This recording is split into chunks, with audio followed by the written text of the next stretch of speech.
find Lee, won't you? Yes. Though it takes the rest of your life. It won't.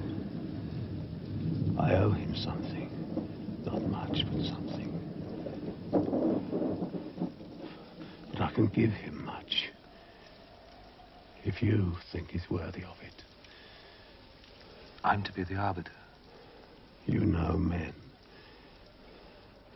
As good a judge as any I've known.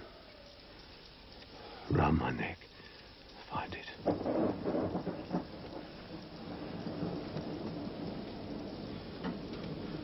The knife's on the table. Cut the thong.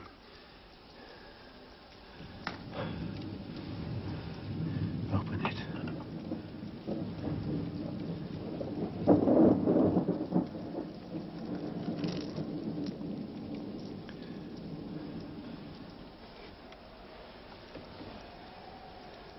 There's 12 diamonds.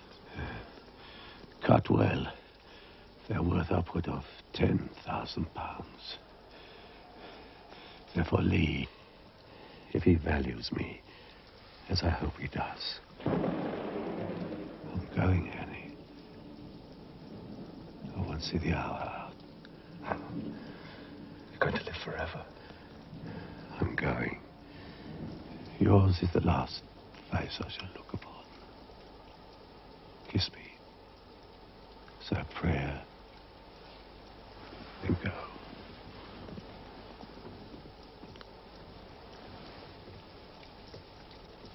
God and his angels bless you, Dirk.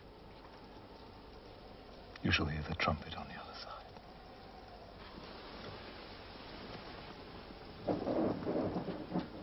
Goodbye, warrior.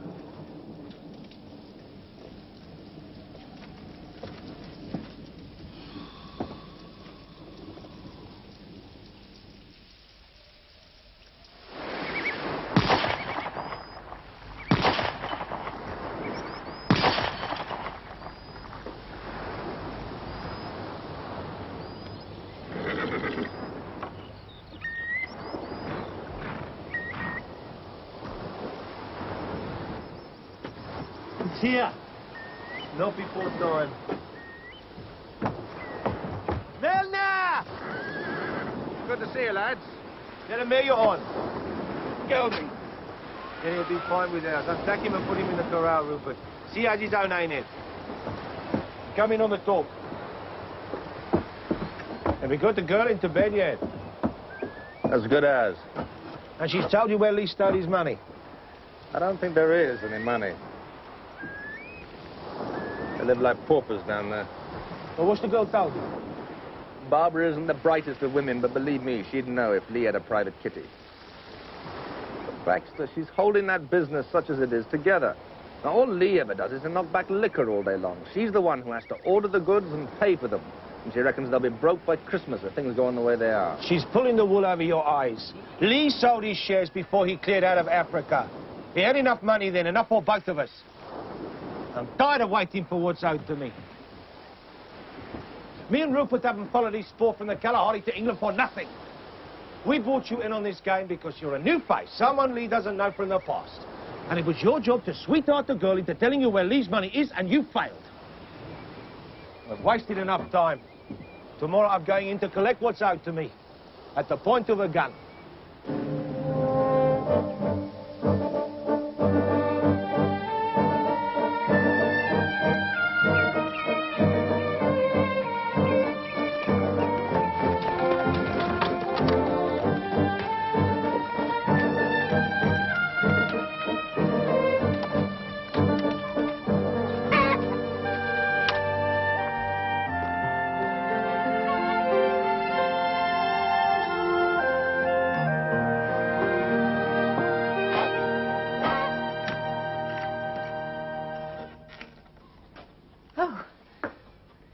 Good morning.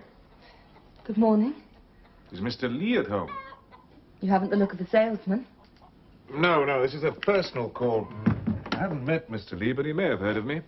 My name's Richard Hannay. I see. Well, he's just doing the books. But You must be dry as a bone. Would you care for a drink? Beer would go down extremely well, thank you. I've got some bottles cooling in water. Even the water's warm weather like this. Well, the summer's always as hot as this in this part of the world. No, exceptional. That should quench your thirst. Yes, I think you could be right. I'll just tell Mr. Lee you're here. The name was Mr. Murray. Hannay, from Africa. Indirectly. You're Mr. Lee's daughter. His wife. Oh, beg your pardon. It's quite all right.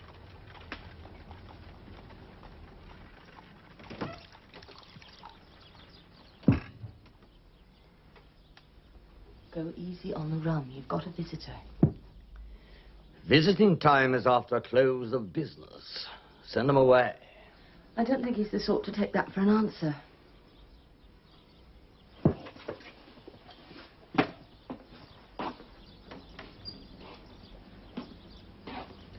May I help you, sir? Yes, I have a message for you. From Dirk Haseman. Haseman? I was instructed to deliver it. If it took the rest of my life to find you.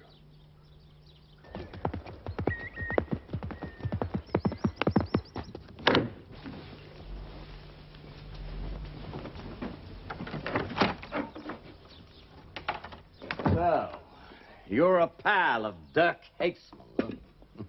Small world. When my parents died of fever, he was like a father to me. One night in Pottsford's room, a drunken kaffir went for him with a knife.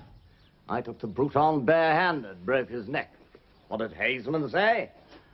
God bless you, son. God bless me. What did you expect? A handful of diamonds? From Dirk Haseman, I wouldn't accept a sackful.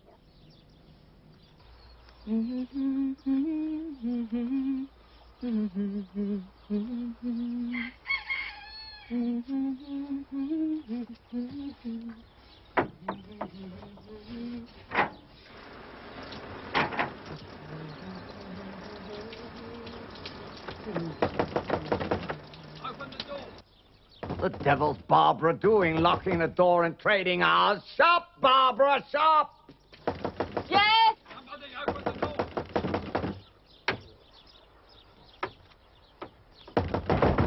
Yes?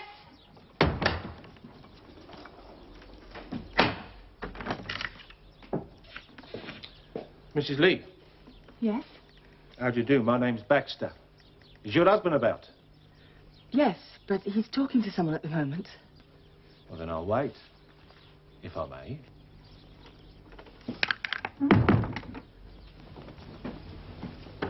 Haseman was a liar and a cheat. And I'd have done the world a service if I'd let that kaffir do him in. There's someone here to see you. Another caller? I thought Monday was our quiet day. Who is it? Name of Baxter. Baxter. You told them I was in? Well, you are, aren't you?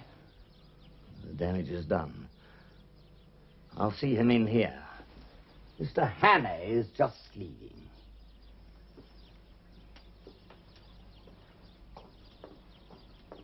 And get some clothes on.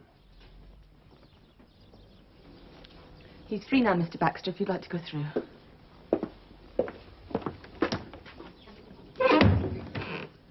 I'm sorry, we're so isolated here. And we aren't used to personal visitors, one on top of the other. Yes. Well. I'm here to do business, Mrs. Lee. There are a few provisions I need immediately, but I'd like to list some of the heavier stuff and pick it up later with the trap, if I may. Oh, no, that's quite all right. Just find what you need and Desmond or I can deliver it, if you're not too far away. Oh, no. Matter of 3 miles. Less, probably. I've leased Carnforth Farm. That used to belong to Mr. Blakey. Guess somebody else, isn't it? You're going to settle here, farm. I'm going to think about it. Anything is better than London in the summer. Yes. Well, if you'll excuse me, I'll just...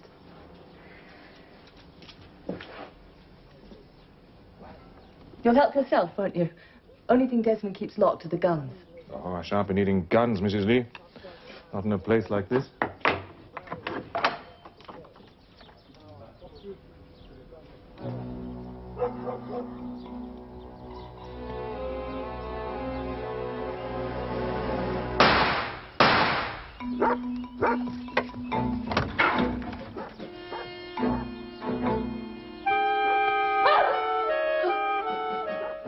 Come here. Don't leave him. Keep him warm. Where are you going? Who's done this? The man who was here just now. He's going to need a doctor. There's a telephone at the rectory. About a mile up the lane.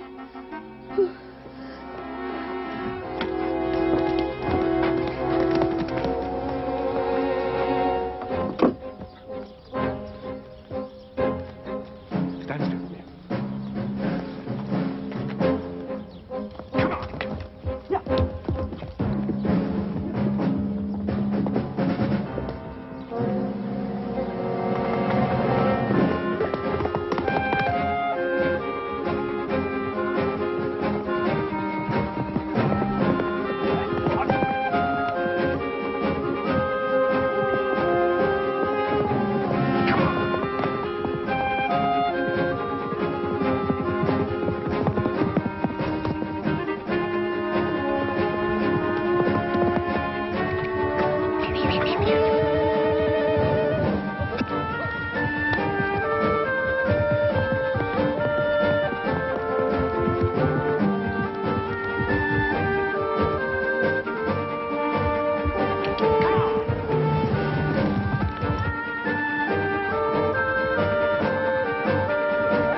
You can try your luck with this gun, or take your chance with the law. I heard 2 shots. Loud and terrifying. I ran into the house. The parlor door was open. And I saw Mr. Hannay crouching over my husband. There was blood everywhere. Did you see any kind of weapon in the room? Mr. Hannay had a revolver. He had a revolver. During your subsequent conversation with Mr. Hannay, did you hear or see anything of the defendant or his movements? No. No? No sound of a man trying to escape on his horse? I remember nothing like that. I was too shocked. Naturally. Now, Mr. Hannay left you with your dying husband in order to seek medical assistance. Yes, I told him there was a telephone at the rectory. How long after Mr. Hannay had departed did your husband die? About 10 minutes. And how long after that before medical help arrived? Over an hour. A little over an hour or considerably more than an hour? Well over an hour. Well over an hour. Now, you have ridden from the stores to the rectory? Many times. And riding a fit horse on a desperate errand, how long would that journey take? Less than a quarter of an hour. But no help came to you for well over an hour. I have no further questions for this witness, my lord. Mr. Hannay, you have told the court that your sole reason for discovering and visiting Mr. Lee was to bring him words of friendship from a certain Mr. Dirk Haseman. Yes. And that it took you some 3 months to find Mr. Lee. Yes, about that. This mission must have been very important to you, that you carried it out so assiduously and at such length. Dirk Haseman was important. Ah, yes. Dirk Haseman. Your sole reason for visiting the Lees on the 12th of September.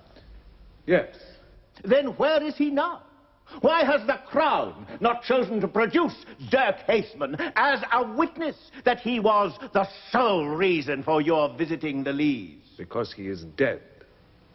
He died shortly after our final conversation. How tragic, and in every way. Because you see, there is now no living witness to corroborate your story. My story? Your outlandish and preposterous story, sir. When you know perfectly well that it was to prosecute your ignominious affair with Mrs. Lee that you were visiting the stores so regularly and so secretly. Mr. Stott, in 1908, you were a sergeant in His Majesty's Police, operating in the Bechuanaland Protectorate. I was. And on July the 17th of that year, you were in a settlement known as Twanny in the northern Kalahari. Yes. And you discovered what? Over the course of the previous week, there had been a series of poker games in which the undeniable winners were Desmond Lee and the accused, Meredith Baxter. And on the 17th, there was a final skin game. Lee lost everything to Baxter, and a great deal more. So how did he intend to pay over that great deal more? He said he had a few dodgy diamonds stowed away, that they'd more than discharge his debt. So, I offered to ride out with him to his encampment, just the two of us. Why were you, a policeman, intervening in the settlement of a gambling debt, when no law on earth would uphold such a debt? To keep the peace. That was what I was there to uphold. Baxter was prepared to trust me where he wouldn't trust Desmond Lee. And I was interested in these dodgy diamonds he'd mentioned. Mentioned? Did you see them? Once we were a good half-hour's ride from Twanny, Lee told me he'd lied to save his life. So what did you do? I told him to leave the Protectorate as fast as his horse would carry him. He took my advice. How did Baxter behave when he learned of this headlong flight? He wasn't best pleased. What form did his displeasure take? He said he'd go after Lee and gun him down, that no one welched on Meredith Baxter and lived to brag of it. Do you deny, Mr. Baxter, that you uttered that very serious threat? Of course not. I did say that, or words to that effect, because I was good and angry. First he'd welched, then he'd lied, and then he'd run away. Of course I was mad with him. You never lost that anger? Not until about a year later, in Mafeking. Lee searched me out. He found me, apologized for his yellow behavior, paid off the debt, and we shook hands on it. We celebrated and revived this standing joke between us. A joke between you? Whoever married and settled down first would give a regular blowout for the other. And when Desmond wrote and told me that he'd pip me to the post, I promised I'd look him up if ever I came back to England.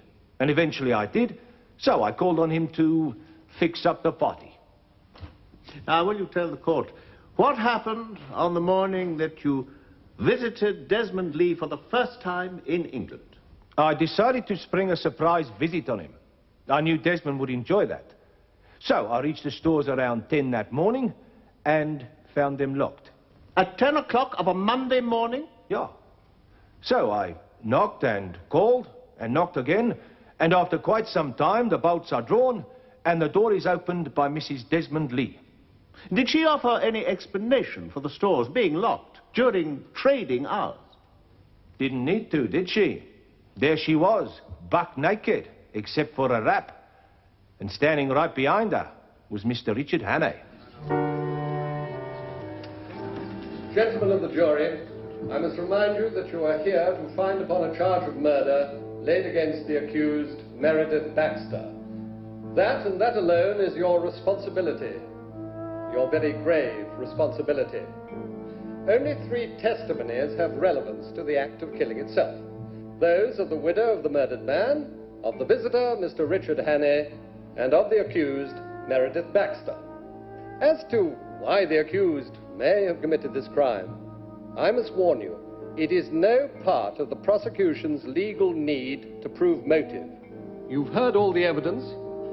You must now retire, and you must unanimously decide, did the accused murder Desmond Lee, or did he not? Jury's been out for 2 days. But everyone loves a scandal. That girl can't help oozing physical invitation. You are a good-looking fella.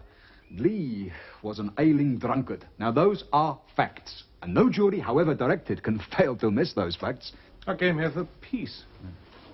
I visited Lee to indulge the whim of my oldest friend. I captured a murderer.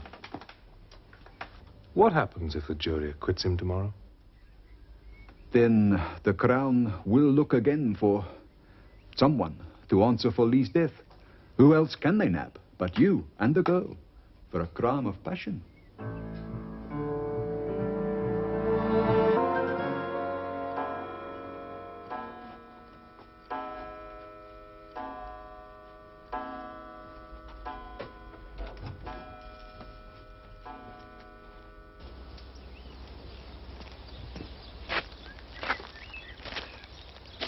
Good morning, sir. Morning, Hubert. So, this is the day of reckoning. No earthly need for you to worry, sir. I hope not. Yeah, is that blessed motor?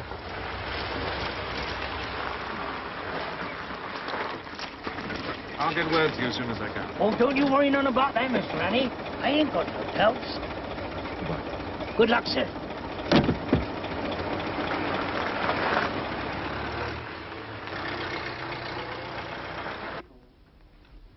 My lord, the jury is ready. Bring them in.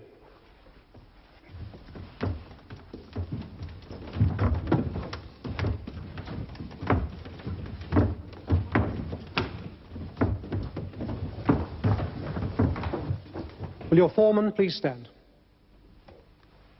The charge against the defendant is this, that on the 12th of September this year, at the general stores of Whittock, in the parish of St. James, the defendant, Guy Meredith Baxter, did unlawfully and with malice aforethought kill Desmond Sinclair Lee.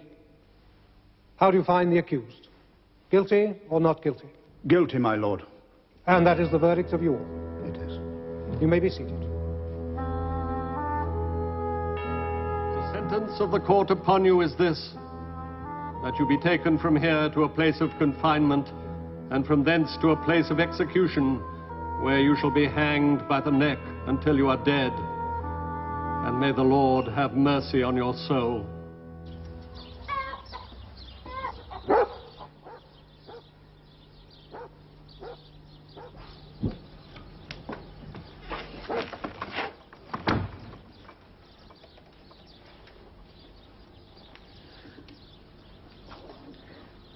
Henry.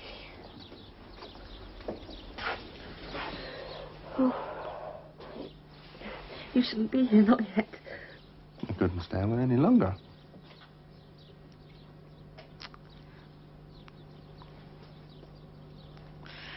Oh, it's all so hopeless. Desmond's left me nothing but debts. You must look to the future. With Baxter sentenced, the worst's over. It isn't. I don't think it will ever be over.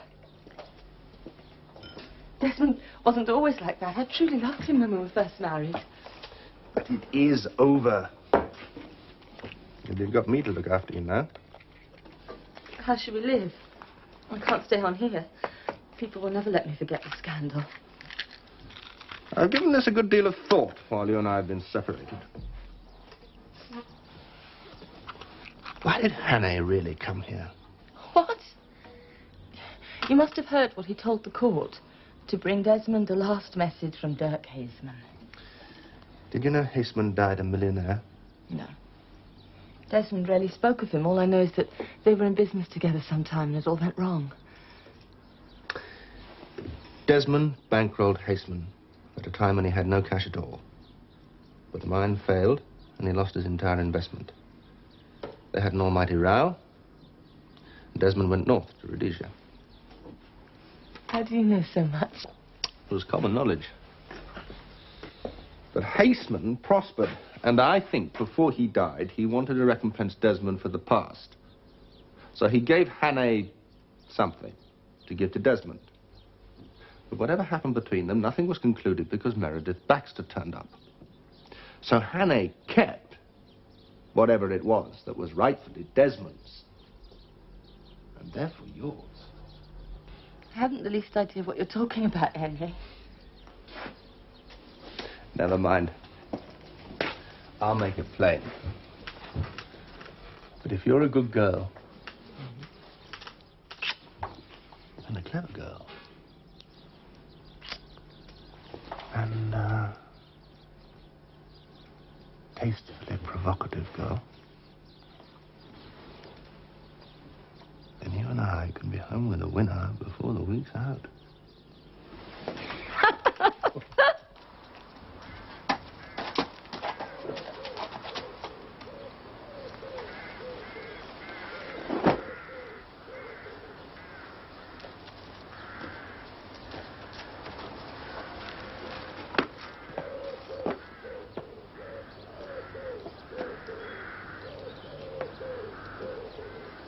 Mrs. Lee?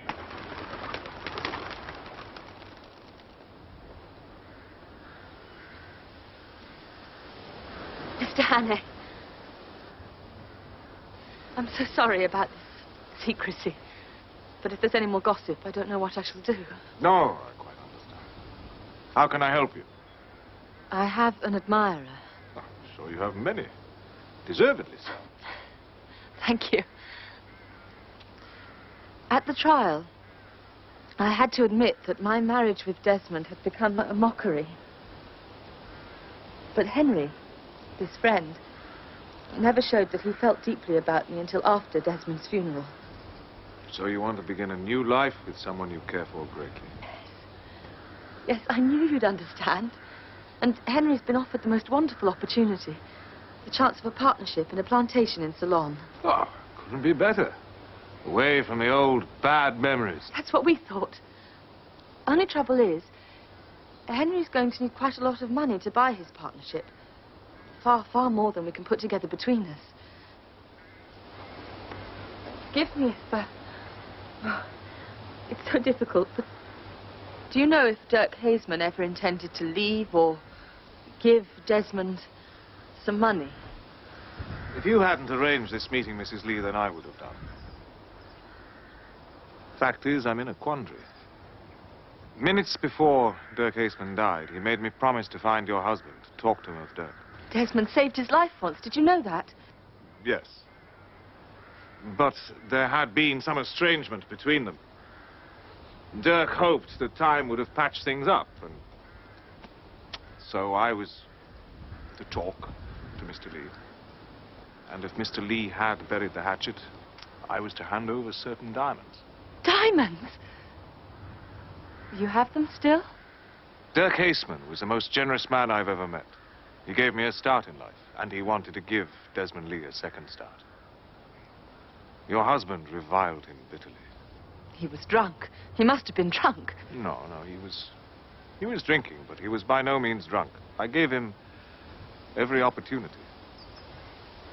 Then Baxter turned up and put an end to our conversation.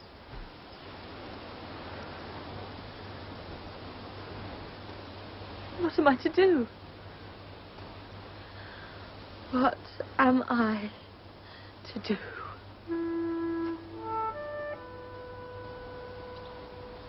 Mrs. Lee, when Dirk entrusted me with those diamonds, he had no idea that Desmond was married. My choice was simple.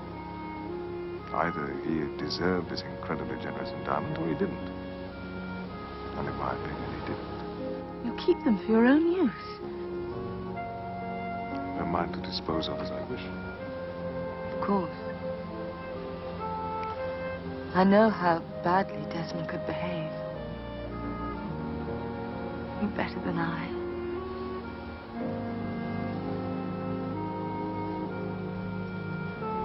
I know nothing of your admirer.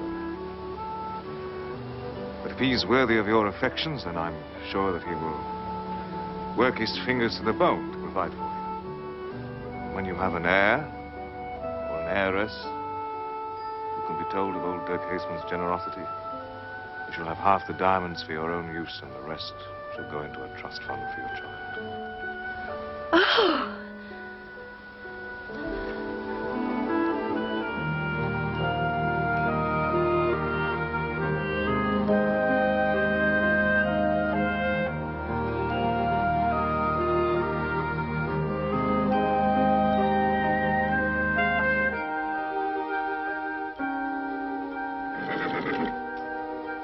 And I thought, goodness, he died.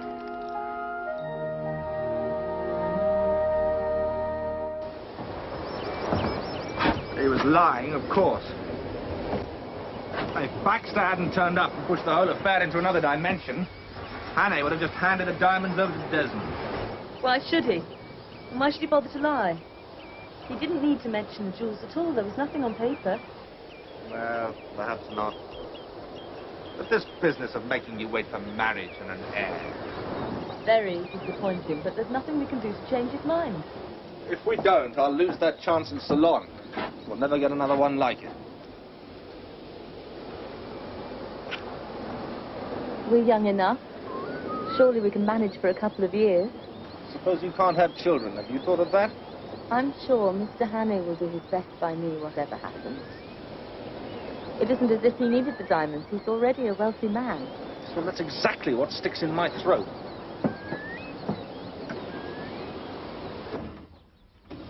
I'm sure you'll understand as a man of business that the diamonds now, or even in advance, would be far more useful to us than the whole lot in 3 or 4 years' time. It's infernal cheek on my part, I realize that, but Barbara and I love one another, and we're desperate. Oh, I've nothing against you, Milner. I know nothing about you. And clearly Mrs. Lee thinks you're the right man for her, but... then again, she thought the same thing about Mr. Lee. We all know how he degenerated within 3 or 4 years. I surrendered the diamonds now. You would have effective control of them. Suppose they meant more to you than she did, in the end. You know, if I were in your position, I'd feel obliged to act in precisely the same way. I suppose Haseman's will's in probate. The will, yes. The diamonds form no part of it. Oh, really? He gave them to me personally. Isn't it a hell of a responsibility, carrying diamonds with you wherever you go? I don't carry them. They're in a safety deposit box in a bank vault. Safe as houses are. Very wise. Well, thank you for receiving me. My pleasure. Good night. Good night.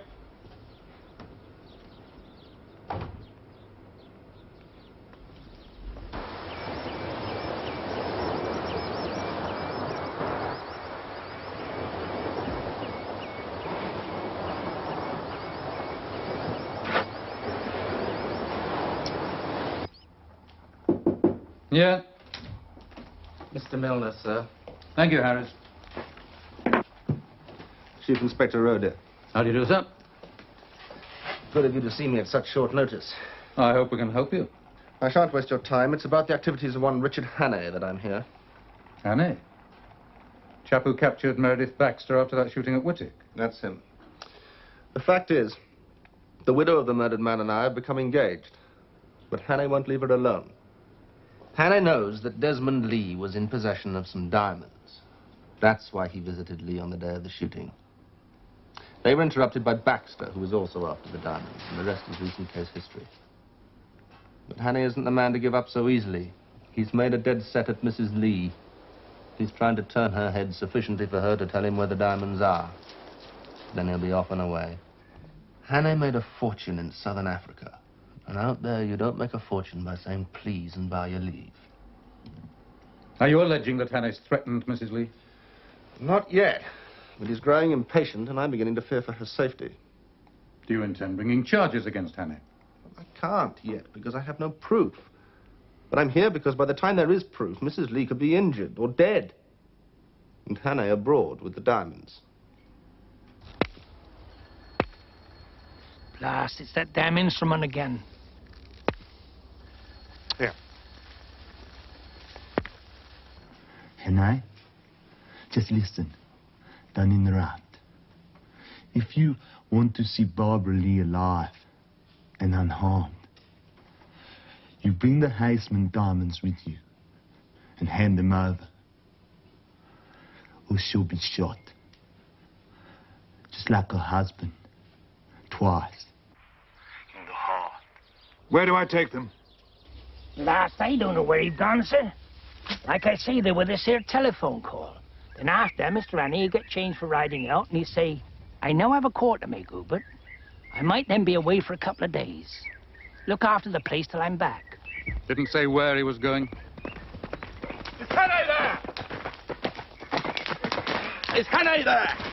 Why are you here, sir? And in such a lather? I've just ridden from the stores. Signs of a struggle, and Mrs. Lee's disappeared. This is Hannay's doing, Rodear. He means to have those diamonds if he has to kill her for them. Come on!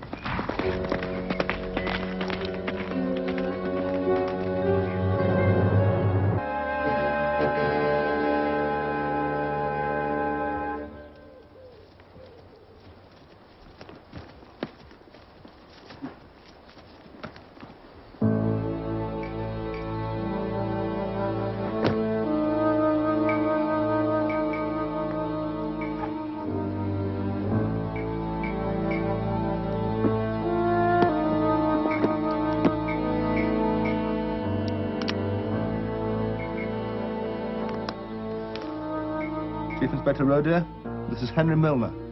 I've found where Hannay has taken Barbara, and I'm going in now. Tell me exactly where you are. Yes. Yes, I know the place. Now listen to me. Are you armed? You aren't. Good. Because I want you to keep a watch on the place, but on no account to go in alone. You'd only aggravate the danger to Mrs. Lee. Now, I'll be along with fully prepared officers within 25 minutes.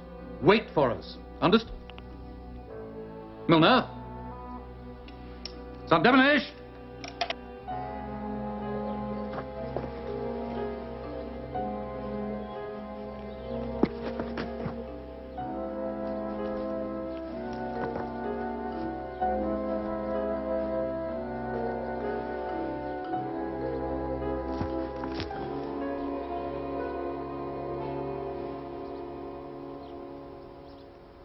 That won't do. You'll have to make it tighter.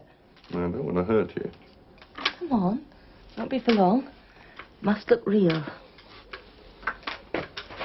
You're a good girl, Barbara. One of the best. Any time now.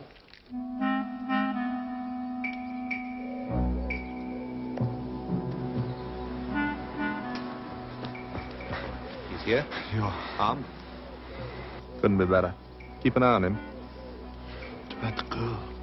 She's served her purpose. Let her fend for herself. Now go.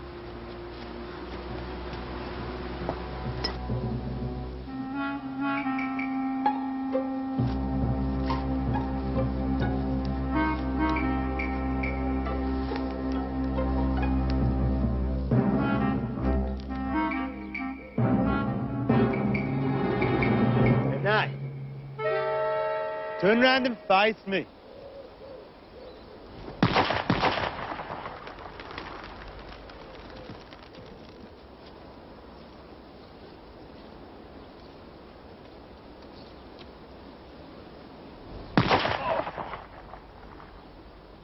Who's that? Just a signal. Hannay's arrived. But I heard shooting. Henry, who else is out there?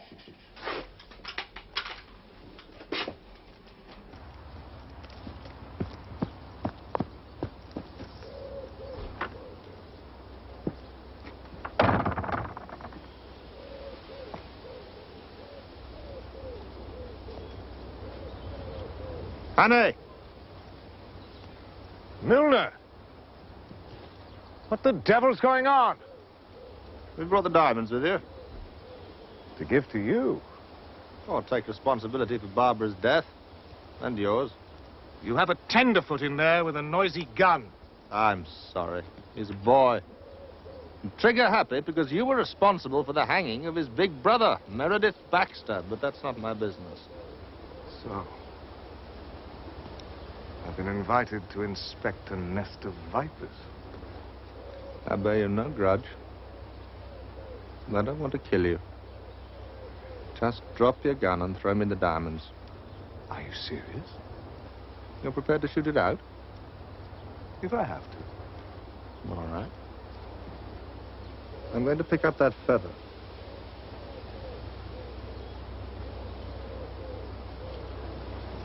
We have no umpire, no referee, no seconds.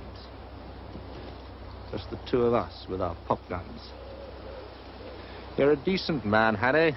It'll give me no pleasure to down you, but you're rich and I'm poor. And that makes me keen. Will you give me the diamonds? So, let this feather be marshal of the ceremony. I'm going to flick it in the air, and when it touches ground, we're free to fire. One question. Where is Mrs. Lee? In there. Alive? Unharmed? Yes, merely restrained. Are you going through with this? Oh, I've always enjoyed intimate parties. Shall we say 10 paces? You must be good.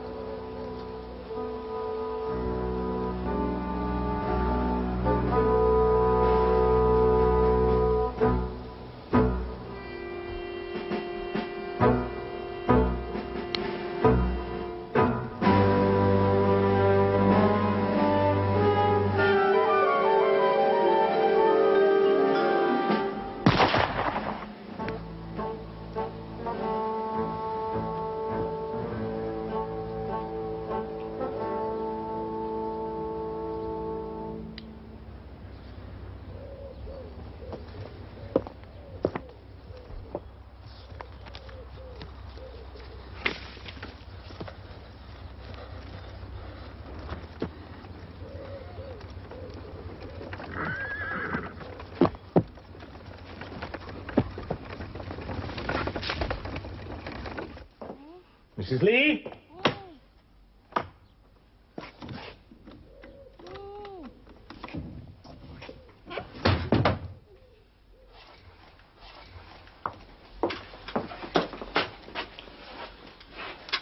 Where's Henry? I heard shooting. Henry and friend tried to let a little daylight into me. What friend? Where's Henry? Sorry to say...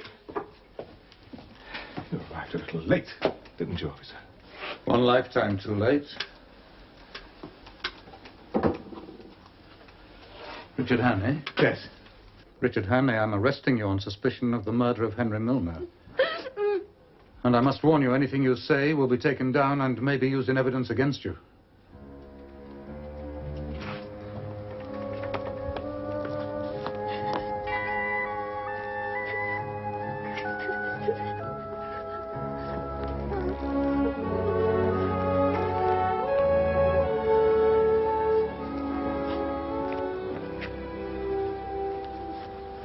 When Milner came to see me, he told me you'd inherited some diamonds from your late husband and that Richard Hannay was after them. Is that correct? After the trial, Mr. Hannay kept coming round to the stores. At first he pretended he'd fallen in love with me, but all he would talk about were the diamonds. And what did Mr. Milner advise? He said... He said he'd better look after them until either he or the police, he meant you, could stop Mr. Hannay from pestering me.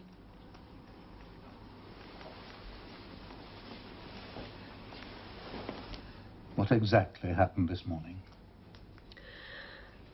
It was about 10:30. There were no customers about. Then Mr. Hannay arrived. He locked the front door and pulled out a revolver. He said if I wouldn't tell him where the diamonds were, he'd find a way of getting them through me. He took me outside, made me walk just ahead of him with the gun in my back until we reached that wood about half a mile away. Crozier's Spinney? Yes. What happened then? He took me into the cottage and tied me to the chair. He said, if Henry wouldn't tell him where the diamonds were, I'd never leave there alive. So we come to the alleged duel between you and Milner. What else am I supposed to allege that it was? Mr. Hannay, when the moment of crisis came, and you leveled your revolvers at each other, how many times did Milner fire before you killed him? I don't know. Milner fired no rounds, because he had no revolver to fire from. No such weapon as you've described. No weapon at all was ever discovered there. The only revolver we found there was your own. And with that gun, you shot Milner down in cold blood, and then you took the diamonds from his pocket, as he had previously warned us you might.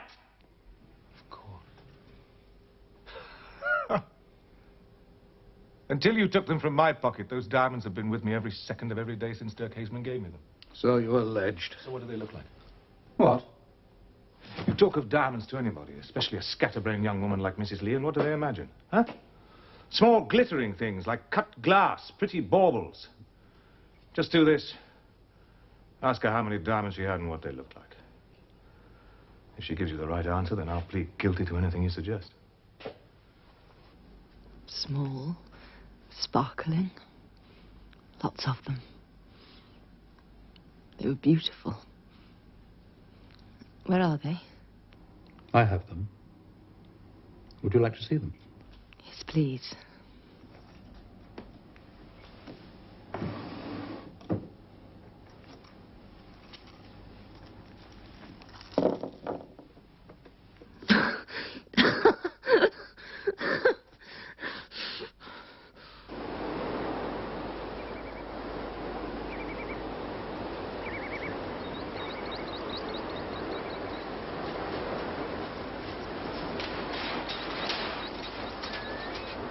Don't say anything. Here. Take them. Please. You'll never make such mistakes again. No.